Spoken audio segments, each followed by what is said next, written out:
Welcome back to my channel. I'm Katya and I'm not gonna share the same stuff on this channel as I did before. So today, know how to style, how to get into the business of fashion styling or anything like that. But I am gonna explain a little bit of like, why did I disappear for a few months? We need to rewind a little bit to like make this whole, to paint this whole picture and basically make you realize how it's not easy to be an entrepreneur and just like start something on your own and dive into this world of like coaching, mentorship, digital services, digital products and all that. Before I decided, well, before I started, let's say, this venture, I watched probably every YouTube video on like how to make all this happen, like how to do social media, how to prepare the digital content, everything from like what kind of tools do I need, what kind of knowledge do I need. I tried to get as much information as possible. Like for months I was only like reading about it and watching other entrepreneurs explain like how to do this thing. And you know, I took like the most essential information that I got that I thought would be useful for what I'm gonna be doing, and then just like started this whole brand. And the mission obviously was to help young aspiring fashion stylists to get into the business, because it's one of those businesses where, you know, it's kind of like a closed circle. The information is not as accessible as maybe for some other professions. It's getting better and better every year. I mean, there's like so many fashion stylists out there now doing this, like doing the coaching, doing the mentorship thing, doing like trainings and stuff. But I thought that, you know, I could offer something different because I come from a really small country of only 2 million people, and the fashion market is almost non-existent. And I know there's a lot of you guys out there who come from like similar geographical, let's say, destinations where, you know, the fashion scene is just not like Paris, New York, London, you know. So it's harder to get into the business and harder actually to convince other people why fashion styling or like why personal styling is actually beneficial for them and like what value it can bring. It's a tough thing. So I thought that with all this experience, with 15 years of doing this, that I could bring some value. So then it's like, okay, how do you do that? I thought, okay, the easiest thing is probably Instagram, because most of the fashion crowd hangs out on Instagram. And yes, I think it's a really good platform for that. But I started last September, I think, so like a bit more than a year ago, where Instagram just like started changing all these algorithms, and it was just getting harder and harder to reach and build an audience. So it took so much effort. And imagine, like, I'm doing everything on my own, right? So I have my, let's say, 9 to 5. It's not really a 9 to 5. So I work for this publishing company. I'm doing small gigs on the side. That takes the majority of my day. And then after hours, I was putting in so much time and effort of just building really valuable content for you guys so that I can give as much knowledge for free as I can. It's free for you, it's not free for me, because time is literally money. So I was putting so much work into that, and I was really not satisfied with how the progress was going.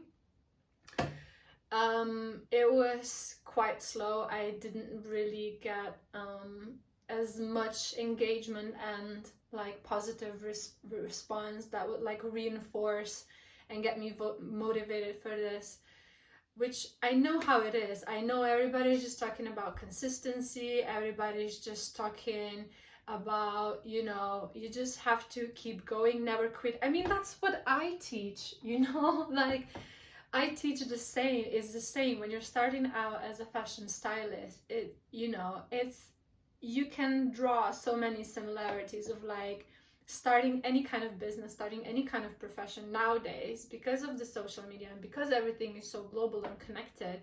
You really need to be persistent. And I'm not gonna say that I lost interest at all, um, but I did start of thinking like how I can improve, how I can develop, how I can, you know, give more without taking it so much of my free time, so much energy, and then like it would just lead to, you know, burnouts and stuff like that. I had 2 burnouts in the last year, so you know, you have to draw the line somewhere. And from that experience, I definitely learned that you need to balance everything, and that, you know, persistence, yes, is okay, but being so perfectionist and being so hard on yourself, when you look at like the quality of work, you know, it's just impossible to do Instagram, to do YouTube, to do, you know, to do PDFs for to do like guidebooks, PDFs, all that kind of like tools and materials. Like it's just too much. It's too much for one person. So, you know, so I was thinking, okay, what can I do? And at the same time, I've been working at Elle and I've been working at Cosmopolitan for a really long time now. You know, I've been at this publishing company for 7 years, and I don't know if it's like the 7 year itch or whatever you want to call it, but like I've been wanting to progress my career, to develop, to go and, you know, do other things, because as much as I love Elle, as much as I love Cosmopolitan and love to work in print media, it just, everything becomes a routine. So you just need to challenge yourself. So I set to start challenging myself and start developing new ventures and just like, you know, progress and develop my career. What I thought was that I'm gonna go from the fashion side more into the lifestyle, which I was doing already. I'm covering a lot of like the travel section, the food section, the design section in magazines. So I just thought naturally that that's where my career is gonna take me, you know, because who doesn't want to eat for free in a restaurant and stay at a 5-star resort, you know? So that was kind of like, okay, let's do that. But yeah, when I decided to take a little break from this channel and to just kind of like rethink everything and, you know, first take a rest. Also, it was summer, so, you know, naturally you're just kind of like, at least me, like everywhere, traveling a lot. I was doing a Euro trip and having a blast anyway.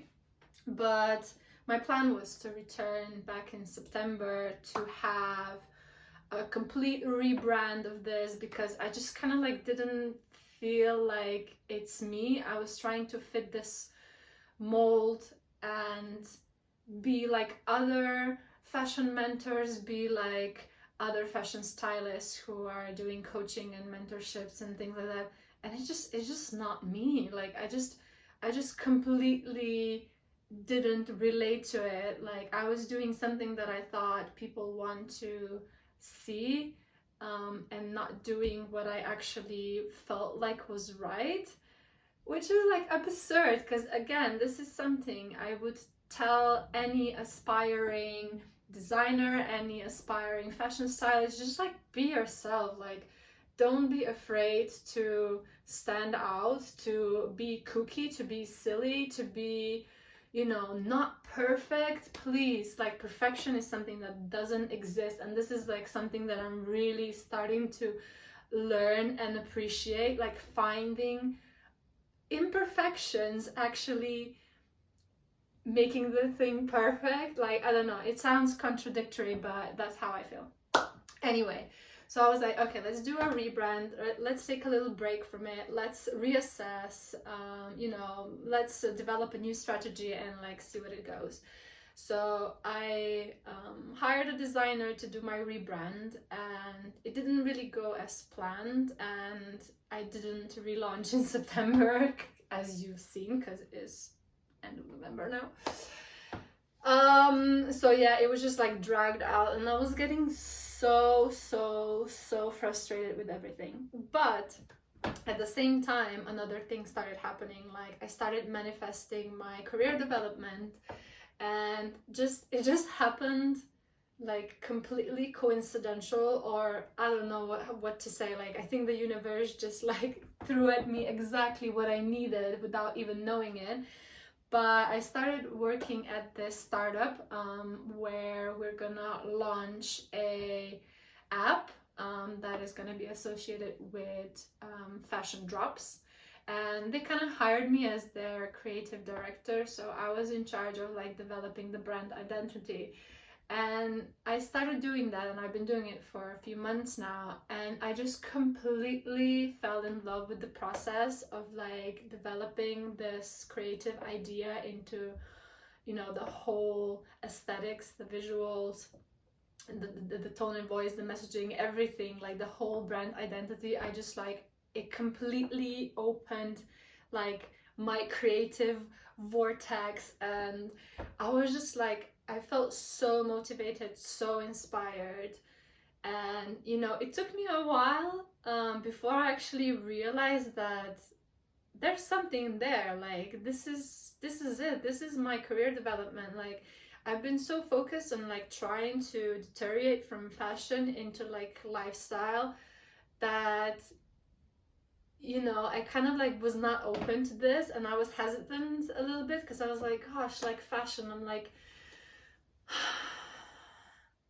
I'm not that interested in fashion anymore. You know, I want to even have fun.